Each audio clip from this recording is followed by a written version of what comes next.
Piece സെറ്റിൻ്റെ കളക്ഷനുമായിട്ടാണ് വന്നേക്കുന്നത്. Flex cotton ഫാബ്രിക്കിലാണ് വന്നേക്കുന്നത്. ആദ്യം വരുന്നത് ഈ ഒരു വൈൻ ഷെയ്ഡിൻ്റെ ഒരു ഷെയ്ഡാണ്. ഇതിൻ്റെ നെക്കിൻ്റെ അവിടെ ഇങ്ങനെയാണ് ഡിസൈൻ വന്നേക്കുന്നത്. എന്നിട്ട് അതിൽ ഇങ്ങനെ നോട്ട് സ്റ്റിച്ചും കൊടുത്തിട്ടുണ്ട്. സ്ലീവിൻ്റെ അവിടെ ഇതുപോലെ ഇങ്ങനെ ഒരു എംബ്രോയ്ഡറി വരുന്നുണ്ട്. ഒരു പേസ്ലി ഡിസൈൻ പോലത്തെ ഒരു എംബ്രോയ്ഡറിയാണ് വന്നേക്കുന്നത്. പേസ്ലി അല്ല, ഒരു ഗോബി ഷേപ്പിൽ വന്നേക്കുന്ന ഒരു എംബ്രോയ്ഡറിയാണ് വന്നേക്കുന്നത്. അത് 2 സ്ലീവിനും വരുന്നുണ്ട്. പിന്നെ ബാക്ക് സൈഡിലും വന്നിട്ടുണ്ട്. ഇതിൻ്റെ ഈ ഒരു ഡിസൈനിൻ്റെ താഴെയായിട്ടും ഒരു എംബ്രോയ്ഡറി വരുന്നുണ്ട്. 2 സൈഡിലും ഇതുപോലെ പിൻടെക്സും വന്നിട്ടുണ്ട്. സൈഡ് സ്ലിറ്റ് വരുന്ന പാറ്റേൺ ആണ് വന്നേക്കുന്നത്. ഇതിൻ്റെ ബോട്ടം വരുന്നത് ഫ്രണ്ടിൽ പടിയും ബാക്കിൽ എലാസ്റ്റിക്കും വന്നേക്കുന്ന ബോട്ടമാണ്. ബോട്ടത്തിൻ്റെ താഴെയും ഈ ഒരു വർക്ക് വന്നിട്ടുണ്ട്. ഇങ്ങനെയാണ് ഇതിൻ്റെ ഫുൾ ലുക്ക് വരുന്നത്. ടോപ്പിൻ്റെ ലെങ്ത് ഒരു 47-48 വരും. ബോട്ടം ലെങ്ത് 30-39 ആണ് വന്നേക്കുന്നത്.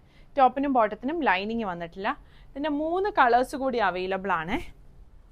ഈ ഒരു ബ്ലാക്ക്, പിന്നെ വരുന്നത് ഈ ഒരു ഗ്രീൻ, അടുത്തത് വരുന്നത് ഈ ഒരു ഓറഞ്ച് ഷെയ്ഡ്. സൈസ് വരുന്നത് 38 മുതൽ 44 വരെയാണ്. പ്രൈസ് വരുന്നത് 1650.